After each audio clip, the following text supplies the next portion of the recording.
Guys welcome back to my fitness blog. I hope आप लोग सभी अच्छे हो गाइज। मैं बहुत अच्छी हूँ गाइज। आप लोग का स्वागत है मेरे ब्लॉग में। आज का ब्लॉग बहुत बहुत बहुत इम्पॉर्टेंट है आप लोग के लिए। मैं काफ़ी टाइम से सोच रही थी आप लोग को ये अपडेट दूँ, बट ये कहते हैं ना माइंड से स्किप हो जा रहा था, तो इसलिए मैं नहीं अपडेट दे पा रही थी। बट आज फाइनली वो दिन आ गया जो मैं आप लोग को बताऊंगी कि अगर बेंच प्रोसेस क्या है और बेंच पे है तो इंटरनली कैसे प्रोजेक्ट मूव ले सकते हैं खुद से।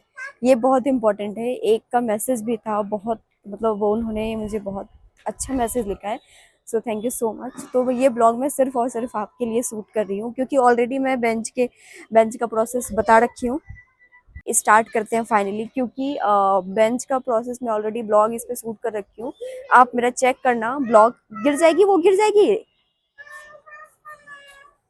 तो आप जाके चेक करना मेरा ब्लॉग। तो प्रीवियस मैंने बता रखा है हाउ टू सर्च मूव, मतलब प्रोजेक्ट कैसे सर्च कर सकते। पहले मैं चलो बेंच की पॉलिसी अपडेट कर देती हूँ, क्या है पॉलिसी वो मैं बता देती हूँ, फिर मैं प्रोजेक्ट कैसे फाइंड करना वो, क्योंकि बहुत एक तो मैसेज भी था मुझे इंस्टा पे, यूट्यूब पे, प्लस जो मेरे प्रीवियस प्रोजेक्ट के फ्रेंड है वो भी बहुत कॉल करके भी पूछ रहे थे, तो मुझे लगा कि this is important for all of us, बनाना चाहिए। तो चलिए स्टार्ट करते हैं। देखो गाइज, बेंच पे हम कब मूव होते हैं, हम बेंच पे कब मूव होते हैं जब प्रोजेक्ट एंड हो जाती है, या फिर कोई हमारे तरफ से कुछ मिस्टेक हो जाती है बहुत बड़ी वाली, तो हमें ये बेंच पे मूव कर देते हैं।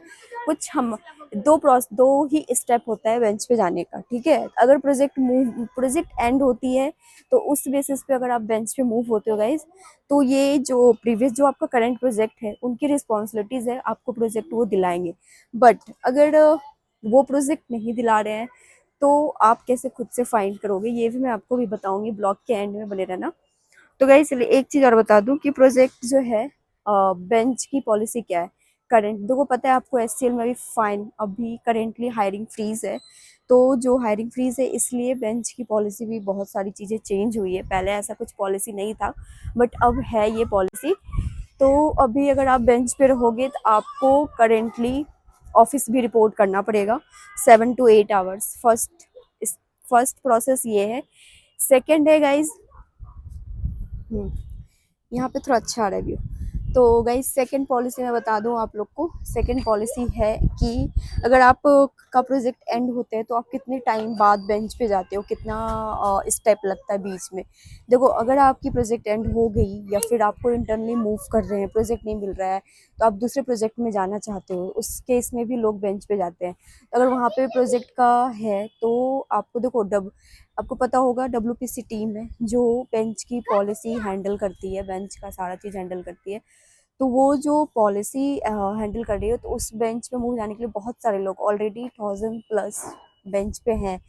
तो उस केस में वो 1 मंथ लग जाता है आपको प्रोजेक्ट टू बेंच पे मूव होने का। और बेंच पे मूव वही लोग होते हैं जिनकी 5 year+ एक्सपीरियंस है guys. This is very important. बहुत लोग को पता नहीं है पॉलिसी, बहुत लोग को ये भी नहीं पता है कि हम 5 year मतलब कितने एक्सपीरियंस पे हम बेंच पे मूव होते हैं। बेंच पे मूव आप तब होगे जब आपका 5 year एक्सपीरियंस कंप्लीट हो जाएगा। अगर आपको 5 year एक्सपीरियंस नहीं है तो आपको बेंच पे कोई भी मूव नहीं कर सकता। ये पॉलिसी में आती है स्टिल की, बट चेंज होते रहते हैं, लेकिन अभी करेंटली सेम पॉलिसी है। तो फर्स्ट ये हो गया, अगर आपका 5 year एक्सपीरियंस नहीं तो आप बेंच पे मूव नहीं होगे। सेकंड, अगर आपका first point of contact HR होता है, अगर आप बेंच पे जा रहे हो तो पहले आपको एचआर को कांटेक्ट करना होगा, क्योंकि मेनली प्रोजेक्ट वाले क्या करते हैं ना, वो एचआर को नहीं बताते हैं। तो आप अपने एंड से सेफ रहो ताकि आपको कल को कहीं प्रॉब्लम ना हो, ये बहुत इंपॉर्टेंट है गाइस। तो अगर आप बेंच पे 1 मंथ मूव होते हो, टोटल ओवरऑल 3 मंथ है बेंच का, मतलब 3 मंथ आप बेंच पे रह सकते हो। वो भी डेजिग्नेशन वाइज है, एनालिस्ट, सीनियर एनालिस्ट, स्पेशलिस्ट। तो अगर स्पेशलिस्ट हैं तो ऑब्वियस सी बात उनके पास 5 year+ एक्सपीरियंस होंगे, तो वो बेंच पे मूव होंगे।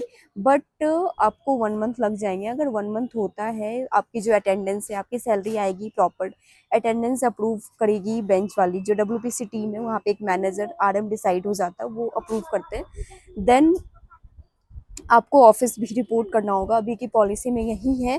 बट गाइज मैं आपको एक सजेशन दूंगी एज क्योंकि मैं खुद ये चीज़ फेस की हूँ, तो मैं सोचती हूँ कि आप लोग फेस ना करो।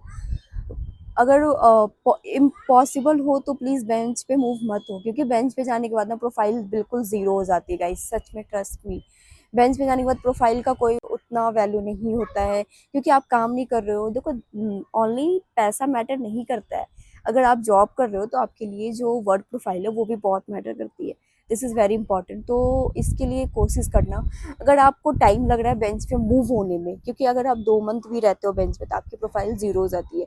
अगर आपको टाइम लग रहा है, 1 मंथ लग रहा है, तो आप खुद से प्रोजेक्ट ढूंढ सकते हो। वो कैसे सर्च कर सकते हो वो मैं बता देती हूँ।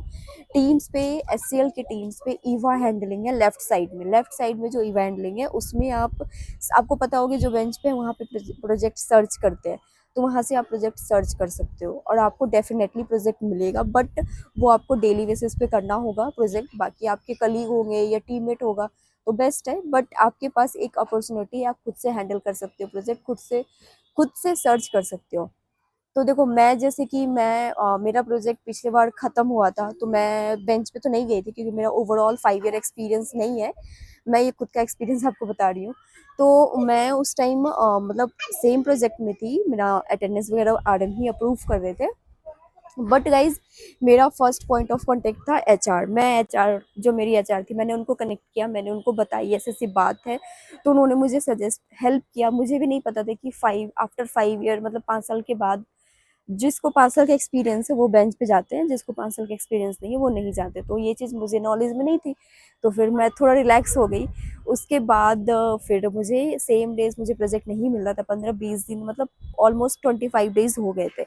मतलब अप्रैल के बोलो तो 18, मतलब इसी अप्रैल के 18-19 तारीख को मुझे कॉल आई। कैसे कॉल आई? मैंने खुद गाइस वहाँ पे प्रोजेक्ट सर्च किया और वहाँ पे खुद खुद का एक्सपीरियंस, खुद का प्रोफाइल, एवरीथिंग मैंने अपलोड किया। डेली बेसिस पे गाइस मैं अपलोड करती थी। मुझे कॉल आई और आप मानोगे नहीं गाइस, मुझे 10 से 15 कॉल आई थी टोटल। क्योंकि मुझे कंफर्टेबल नहीं हो रहा था, बहुत सारा शिफ्ट है और मुझे थोड़ा अपना पर्सनल इश्यूज भी रहते हैं क्योंकि मुझे जिम करना होता है। तो मैं सोची, मुझे जनरल शिफ्ट जो मिला, मैं वहाँ पे टैग हो गई तुरंत। मैंने अपने आरएम को बोला मुझे प्रोजेक्ट मिल गया, मैं मेल की उनको, अप्रूवल ले लिया मैंने, फिर मुझे टैगिंग हो गई। तो गाइस, ट्रस्ट मी, ये बेस्ट ऑप्शन है, आप खुद से सर्च कर सकते हो, किसी पे डिपेंड होने की ज़रूरत नहीं है। क्योंकि एचसीएल की कंडीशन अभी थोड़ा सा ख़राब है, वो हर एक ईयर रहता है, ऐसे नहीं कि 1 ईयर, इसी ईयर रहता है, पिछले साल भी थी। तो आप खुद से ऐसे प्रोजेक्ट सर्च कर सकते हो।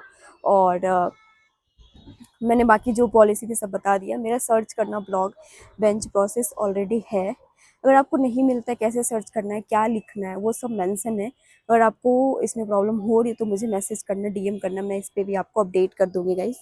तो बस यही था बेंच का पॉलिसी। बाकी और ऑनबोर्डिंग वगैरह अपडेट मैं नेक्स्ट ब्लॉग में दूँगी। तो ये ब्लॉग मैं गाइस यहीं पे करती हूँ एंड।